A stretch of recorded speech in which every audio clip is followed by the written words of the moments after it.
చూడండి, గుప్పెడు అంటే ఒక కంకెడు, ఒక గుప్పెడు బెండకాయలతోటి మనం ఎంత రెసిపీ అయినా గ్రేవీగా బెండకాయ చారు లాంటి గ్రేవీ. గుప్పెడు బెండకాయలతో చిటికెలో కర్రీ చేసే విధానం. బెండకాయలు, కరివేపాకు, ఉల్లిగడ్డ, కొత్తిమీర, తగినంత చింతపండు. చూద్దాం రండి. స్టవ్ వెలిగించుకుందాం.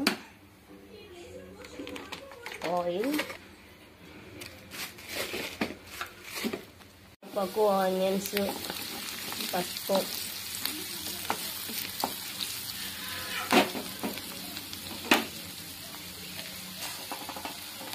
కోసి పెట్టుకున్న బెండకాయలు,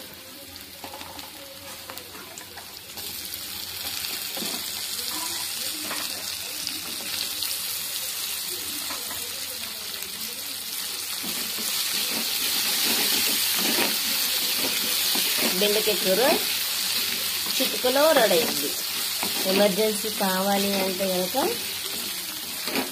మనకు ఇలా గుప్పడి బెండకాయలతోటి రెసిపీగా బెండకాయ కర్రీ మాత్రం ఇలా ప్రిపేర్ చేసుకుంటే చాలా బాగుంటుంది. కొద్దిసేపు మగ్గనిద్దాం.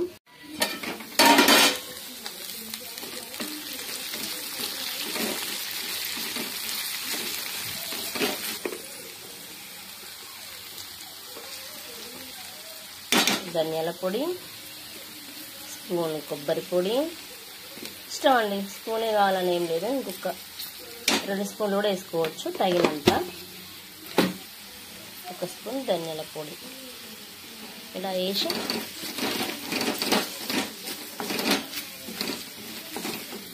స్టవ్ స్లోలో పెట్టుకోవాలి. మనం దీన్ని మగ్గనిద్దాం. ముందుగా నానబెట్టుకున్న చింతపండు,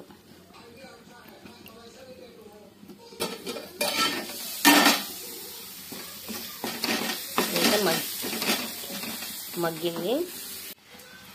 చింతపండు గ్రేవీకి ఇందులో వేసేసుకున్నాం.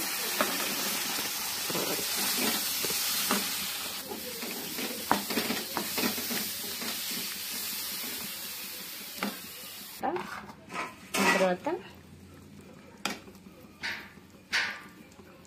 కొత్తిమీర,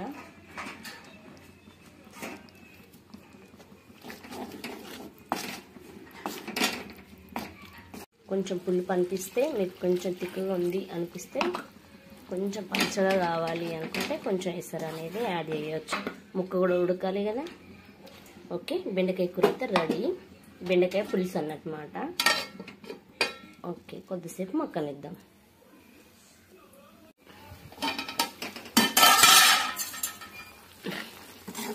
గ్రేవీగా బెండకాయ చారు కాదు, బెండకాయ కూర కాదు, మీడియం కూర అయితే రెడీ అయిందన్నమాట. మనం ఓకేనా, మీరు కూడా ట్రై చేయండి, చాలా బాగుంటుంది. చిటికలో పని ఎంతసేపు పడుతుంది, ఒక 10 నిమిషాలు కూడా, ఒక 15 మినిట్స్ పడుతుంది. కూరగాయలు కోసుకొని రెడీ చేయడం. కోసి రెడీగా ఉంటే మాత్రం ఫటాఫట్ 5 నిమిషాలు వండవచ్చు. ఉడకడానికి 5 మినిట్స్, వండడానికి 5 మినిట్స్, 10 మినిట్స్లో కర్రీ కంప్లీట్. వండండి, తినండి. ఎక్కువ బెండకాయలు కూడా అవసరం లేదు. ఒక పెరికడాన్ని బెండకాయలతోటి మనం ఇంత కూర రెడీ చేసుకోవచ్చు. మా పిల్లలకు వేసి తినిపిద్దాం అనుకుంటున్నా. మీరు కూడా ట్రై చేయండి, చాలా బాగుంటుంది. రండి. బెండకాయ కర్రీ రెడీ. మా పిల్లలకు టేస్ట్ చేసి చూపిస్తా, చాలా బాగుంటుంది.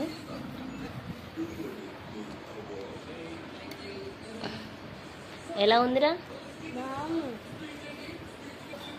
మీరు ట్రై చేయండి, వండండి, తినండి, షేర్ చేయండి, లైక్ చేయండి, ఫాలో అవ్వండి.